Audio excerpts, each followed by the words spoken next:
Պատահական չի, երբ որ ես նշում եմ, երբ որ ասում են, եթե Նիկոլ Փաշինյանը ընտրվի, այս կլինի Ռուսաստանը գազը կփակի, այս կանի, 8 տարի Նիկոլ Փաշինյանն էր, գազը չի փակվել, դա չի պատճառը։ Կամ էլ թե չէ, եթե Նիկոլ Փաշինյանը չընտրվի, պատերազմ կլինի։ Է պատերազմը քո օրոք ա եղել, այն էլ ասել է, որ դա պայմանավորված պատերազմ է։ Էդում ես ներկայացնում։ Այսինքն հոսա չի լինելու, դուք պատկերացրեք մարդկանց ինչի են բաժանել։ Եթե ինքը եղավ, երկիրը կքանդվի, եթե ինքը չեղավ, երկիրը կքանդվի։ Սենց ընտրություն, ալ։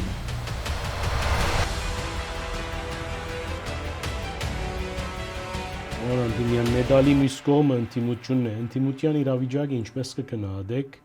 Փաշինյանը միշտ երակլուխ ընդդիմություն գսե, Ծառուկյան, Քոչարյան եւ Ղարաբեդյան,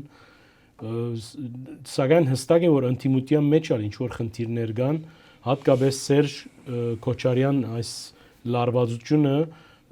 օրեօր գշադանա եւ գտեսնենք Facebook-ի թիմադեդրի վրա ինչեր կգրվին իրար հանդեպ ուղղակի ադելություն եւ այս պայմաններում մեջ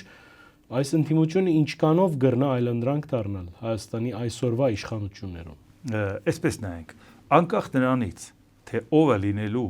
ռուսամետ ընդդիմության վարչապետի թեկնածուն, որ հիմա Սամվել Ղարաբեդյանն է։ Գագիկ Ծառուկյանն ասում է, որ 3-ից 4 թեկնածու ունեն վարչապետի։ Այո, բայց անուն չի տալիս։ Եթե 3-4 թեկնածու նշանակում է ոչ մեկը չունես։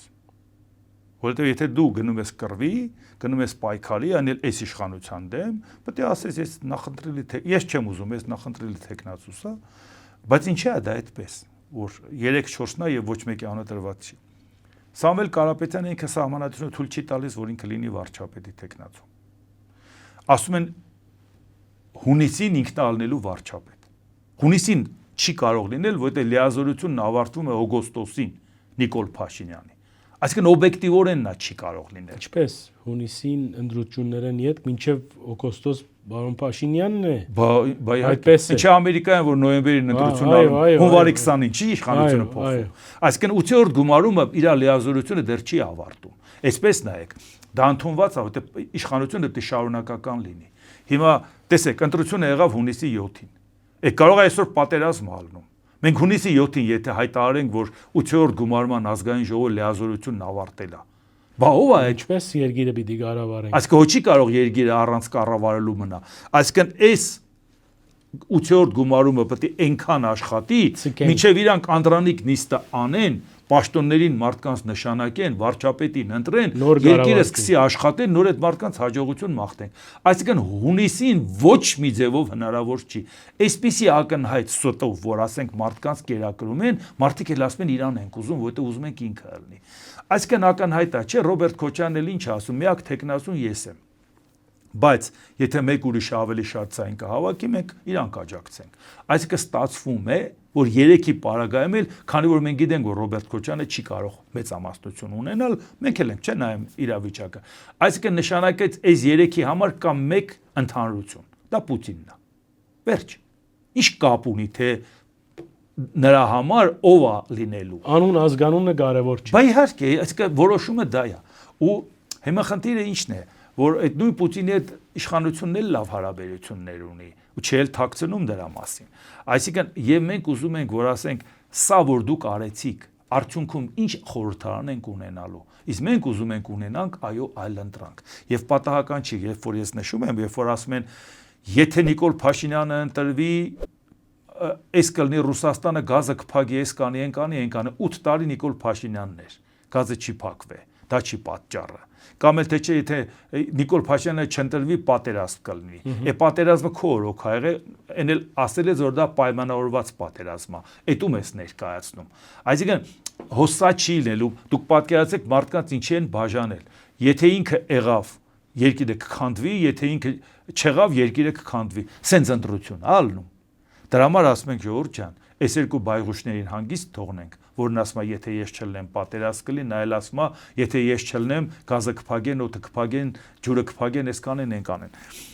Եվ մենք ընտրենք այսպես, հեռացնենք այս երկուսին, մոտենանք Եվրոպային։ Եվ չասենք, որ եթե Նիկոլ Փաշինյանն եղավ, մեզ տանում է Թուրքիա, եթե ռուսական կողմը եղավ, տանում է Ռուսաստան։ Թուրքիա եւ Ռուսաստանի մեջ կա մենք ունենք այլընտրանք, դա Եվրոպան։ Եվրամիությունն է եւ այս ուժերի միջեւ ունենք այլ ընտրանք։ Ես օրինակ միացել եմ Հայաստանի շնորհապետական կուսակցությանը, որի ղեկավարն է Գուրգեն Սիմոնյանը, որն էլ մեր վարչապետի տեխնացուն է։ Ես էլ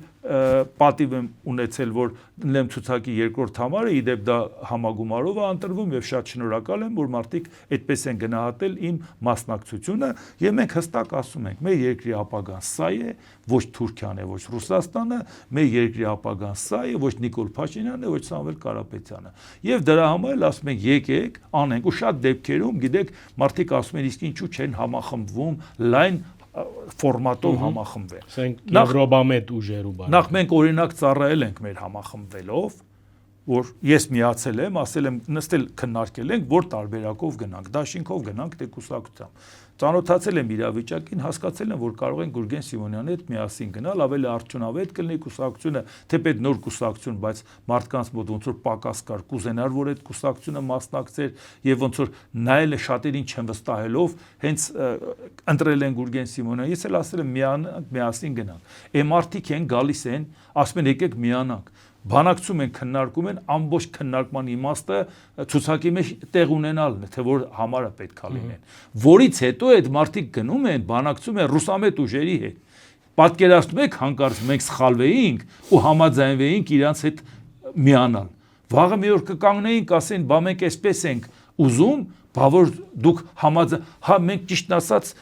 չունենք միլիարդներ, որ մենք կարողանանք մեզ միացողներին ասենք դուք որ եկել եք այս անեք։ Ես որ միացել եմ, իմացել եմ, չէ, որ Գուրգեն Սիմոնյանը Forbes-ի միլիարդատերների ցուցակի մեջ չի։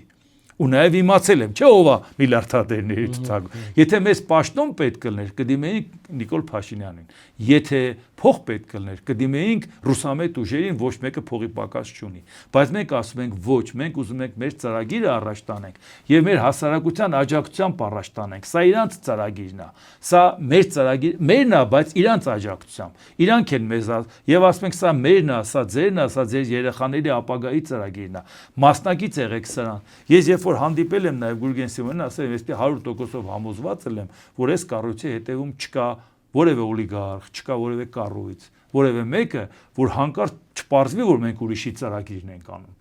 Բայց դեպքում իմաստը որն է, ես ինչի եմ գնում խորհրդան, որ ինչ անեմ, գնամ ուրիշի ծրագիրը սպասարկեմ, մենք ազատ ենք այդ թեմայից, որ գնանք ու հանգիստ ասենք ժողովուրդ ջան, ոչ նրան ենք միանալու, ոչ նրան։ Կգնանք մենք ինչքան ձայն կստանանք, այդ չափով էլ տեր կկանգնենք այդ ծրագրերին։ Ինչպես է գնահատում ձեր շանսերը։ Ես այնուամենայնիվ ինչքան է դժվարություններ իմ կյանքում տեսել եմ, քիչ չեմ ապրել այս երկրում ու այս կյանքում, շատ բաներ եմ տեսել, բայց եթե լավատես չլինես, դուք պատկերացեք առավոտից երեկո մեզ ասեն, այս ժողովուրդը ծախված է, այս ժողովուրդը սենց է, այս ժողովուրդը անգրագետ է, ինչ են ուզում դրանով, որ ինչ լինի։ Ես մտածում եմ, որ դա մեր ժողովուրդն է, ես էլ իրանցից մեկն եմ։ Ժողովրդին անուն դնելով ես բարձանում եմ,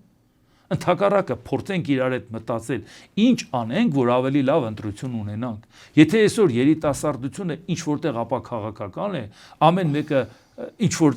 բաներով հետաքրքրություններով ինքը ուրիշ թեւա, բայց այդ երիտասարդի փոխարեն գնում են շատ ակտիվ մարդիկ, մեկը փողի համար, մեկը պաշտոնի գայթակղության համար գնում քվեարկում է, ու այդ երիտասարդի փոխարեն որոշում է իր երկրի ապագան ու իր երկրի ճակատագիրը։ Այդ երիտասարդը ասում է, լավ, ես ընտրության հավեսը չունեմ, բնագրից կարդում է անգլերեն, աշխարհի ինֆորմացիաները ստանում է, որպես զբոսաշրջիկ գնում է եվրոպական երկրները շրջում, տեսնում է այդ ամեն ինչը, այդ բարեկեցությունը, այդ ժողովրդավարությունը, այդ ամեն ինչը, բայց իրա փոխարեն քվեարկում են Հայաստանը մտնում է Ռուսաստանի տակ ավելի խորը։ Բա մենք աշխատանք ունենք, բայց ինչի են պարբերաբար դիմում նաև ավակ սերնդին։ Եթե դուք հետաքրքրված եք, ակտիվ եք, ձեր տներում օգնեք այդ երիտասարդներին։ Եթե դուք այդ երիտասարդի ապագայի համար Նիկոլ Փաշինյան եք ընտրում կամ Պուտին, այդ երեխան ձեզ չի ներելու։ Գոնե խոսեք, ասեք, բալիկ ջան, երեխա ջան, սա դու ինչ ես Պուտին ու Փաշինյան եք կտակում այդ երեխային դրա ապագայի համար։ Այդ ձևով եք պատկերացնում երկրի զարգացումը։ Այն մեր սերունդը պայքարել է, որ խորհրդային միության ճիրաններից դուրս գանք։ Հա խորհրդային միությունը փլուզվել է, չասենք մեր պայքարի արդյունքում դա եղավ, բայց մենք չենք հաշտվել, չէ՞։ Գետի պես փողոց են լցվել ընդդեմ խորհրդային միության։ Բայց սերունդն է եղել, որ տեսել է ինչա խորհրդային միությունը։ եւ մտածել է որ հաջորդ սերունդը մերպես չլինի, մերպես չապրի, բայց մենք ենք այսօր կռիվ տալի որ այս սերունդը չմնա Ռուսաստանի փլատակների տակ։